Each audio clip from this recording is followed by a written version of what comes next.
काली शक्तिपीठ कालीघाट, जिसे आप काली कलकत्ते वाली के नाम से भी जानते होंगे। कालीघाट में बसा काली माता का एक ऐसा मंदिर जहां जिस मूर्ति में रहती है माता काली प्रत्यक्ष रूप में। मान्यता है कि इस मूर्ति में माता महाकाली स्वयं पूर्ण रूप में विराजित हैं। यह शक्तिपीठ माता सती के 52 शक्तिपीठों में से दूसरा स्थान प्राप्त करता है। कालीघाट का यह शक्तिपीठ दूसरा ऐसा शक्तिपीठ है जहां पर माता पूर्ण जागृत अवस्था में बैठी है। इस शक्तिपीठ को महाशक्तिपीठ और आदि शक्तिपीठ भी कहा जाता है। पौराणिक कथाओं के अनुसार जहां जहां माता सती के अंग गिरे वो स्थान शक्तिपीठ कहलाए और कालीघाट के इस काली माता के शक्तिपीठ में माता के पैर की 4 उंगलियां गिरी थी। माता महाकाली को माँ जगदम्बा की महामाया कहा गया है और माता काली माँ दुर्गा की 10 महाविद्याओं में से पहला स्थान प्राप्त करती है। माता महाकाली माँ का वो रूप है जो अपने क्रूर रूप के स्वभाव के बाद भी अपने भक्तों से स्नेह व पूरा प्यार करती है। मान्यताओं के अनुसार माता महाकाली के नाम पे ही आज कलकत्ता का नाम कोलकाता पड़ा है। यहाँ माता महाकाली का सबसे बड़ा मंदिर है जिसे दक्षिणेश्वर काली भी कहा जाता है। यह मंदिर कोलकाता के उत्तर दक्षिणेश्वर नामक एक छोटे से शहर में हुगली नदी के पूर्वी तट पर स्थित है। दक्षिणेश्वर काली की सुंदरता और आकर्षण इतनी प्रसिद्ध है, कोलकाता की यात्रा अक्सर इस मंदिर के दर्शन के बिना अधूरी मानी जाती है। इस मंदिर का आध्यात्मिक इतिहास रहस्यमयवादी संत और सुधारक रामकृष्ण परमहंस और उनकी पत्नी शारदा देवी से जुड़ा है, लेकिन मंदिर से जुड़ा सामाजिक राजनीतिक इतिहास भी काफी दिलचस्प है। दक्षिणेश्वर काली मंदिर का इतिहास 1800 के दशक के प्रारंभ में दक्षिणेश्वर एक छोटा सा गांव था जो उस क्षेत्र के चारों ओर घने जंगल से घिरा हुआ था जहां वर्तमान मंदिर स्थित है। दक्षिणेश्वर काली माता का भव्य मंदिर रानी रश्मोनी ने बनवाया था, जो एक परोपकारी महिला और देवी काली की मां की भक्त थी। मान्यता है कि रानी रश्मोनी देवी मां की पूजा करने के लिए वाराणसी की तीर्थ यात्रा पर जाना चाहती थी। वाराणसी जाने से एक रात पहले उन्हें माँ का सपना आया कि उन्हें माता ने कहा वाराणसी जाने के बजाय गंगा के किनारे एक मेरा मंदिर बनाओ और वहां पर मूर्ति स्थापित करने को कहा। रानी ने तुरंत मंदिर बनाने की तैयारी शुरू कर दी।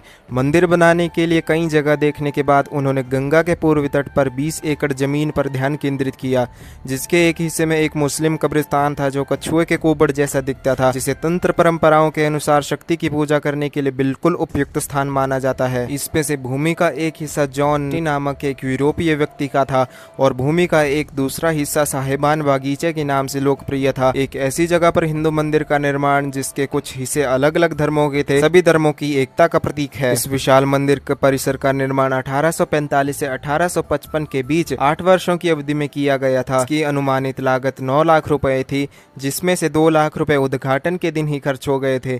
देवी देवताओं की मूर्तियों की स्थापना 31 मई 1855 को स्नान यात्रा के दिन की जानी थी, जो हिंदुओं के लिए एक शुभ दिन है। उत्सव में शामिल होने के लिए पूरे देश से 1 लाख से अधिक ब्राह्मणों को आमंत्रित किया गया और उन्हें भोजन कराया गया। मंदिर का औपचारिक नाम श्री श्री जगदीश्वरी महाकाली रखा गया। श्री रामकृष्ण के बड़े भाई राजकुमार चट्टोपाध्याय को मंदिर के मुख्य पुजारी नियुक्त किया गया। उन्हें उनके छोटे बेटे रामकृष्ण जी ने उस समय गदाधर के नाम से भी जाना जाता था और भतीजे हृदय से सहायता प्रदान की।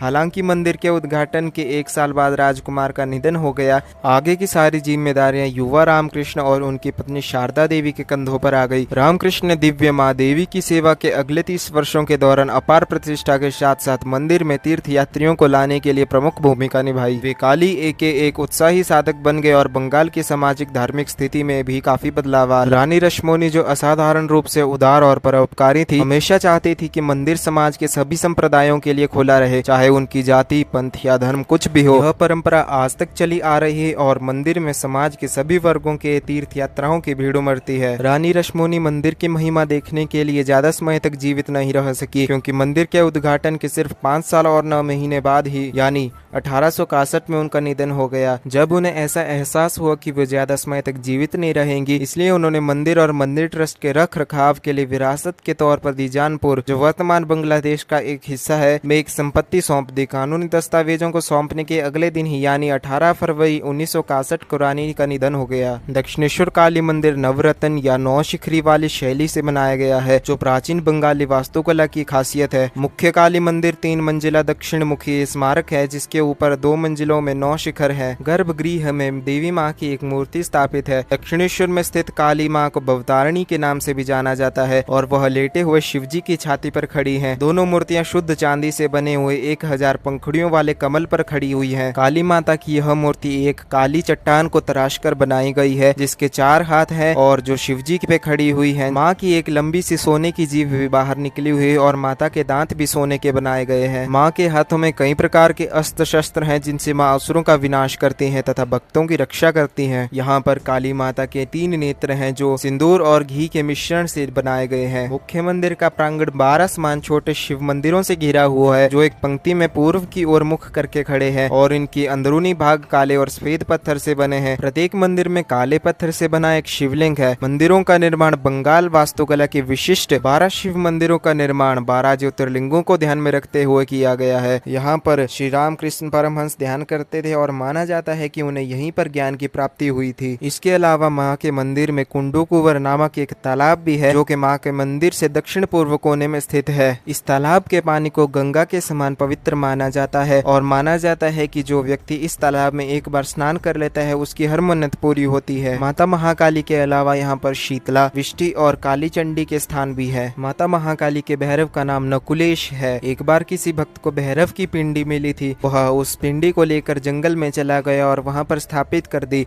वहां पर वह पूजा करने लगा और समय के साथ साथ वह मंदिर विख्यात हुआ। माँ के मंदिर के दर्शन करने का समय सुबह 5 बजे से लेकर 10:30 बजे तक रात्रि में है। बीच में यह मंदिर 2 बजे से 5 बजे तक बंद कर दिया जाता है। इसमें माता को भोग व प्रसाद चढ़ाया जाता है। सुबह 4 बजे मंगला आरती होती और भक्तों के लिए यह मंदिर 5 बजे खोल दिया जाता है। अगर आपको हमारी यह वीडियो अच्छी लगी हो और इसी प्रकार आप 51 शक्तिपीठों के बारे में जानना चाहते हैं तो हमारे चैनल को जरूर सब्सक्राइब करें, वीडियो को जरूर लाइक करें। यह 51 शक्तिपीठों की वीडियो सीरीज का दूसरा पार्ट है। मिलते हैं ऐसी ही एक रोचक वीडियो में, तब तक के लिए जय माता दी, जय मां कामाक्षा।